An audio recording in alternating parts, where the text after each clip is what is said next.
یو بزرګو هغه چا په خوب کې ولید تپوس یې تو کې الله د سره څو کړله وی الله وبخله وی پسې وبخله وی ختم لیکه عالم کې دا چې خوب کې لیدلې دي وی ختم لیکه نو په خوا خو به لري صحیح باندې په قلم باندې خط لیکه کنه هغه مشوانه کې به قلم ښکته کو بشوانه کې مې قلم ښکته کړ اوچت مې کو وی چې اوچت مې یو مچ راغی او په هغه صحیح کې نه هغه صحیح اسکله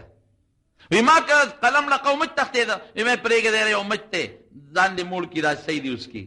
نه مچ هغه صحیح اوس کله ځان یې موړ کو چې پرواز یې وکړو پاسې نو بیا ما خط شروع کو وی الله ما ته وی چې یو وخت کې په مچ رحم کړو په دې به خمزه جنت ته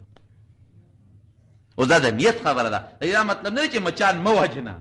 دا مطلب نه ماشم وجلې شي مچانم وجلې شي چې ضرر د ترسي ماشي مچان هیزه خوريږي یا ملیریا خوريږي نو سپری کول شي دا وجه د مطلب نه دا انما الاعمال بالنیات دا غو په لکه سوچ راغی چې دا یو ملکم دی بسونه ملیریا خوري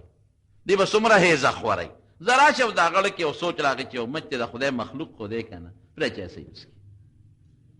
د مارونو رحم خشر بهترین او د رحم نه خني کې بل نشته دی او مسلمان به رحم کې او پنه کې بس الله خوشاليږي او سپته لګي چې خدای پسند نه کې درنه خوشاله شو او جنت دلې کی الله دې موږ له دې نیک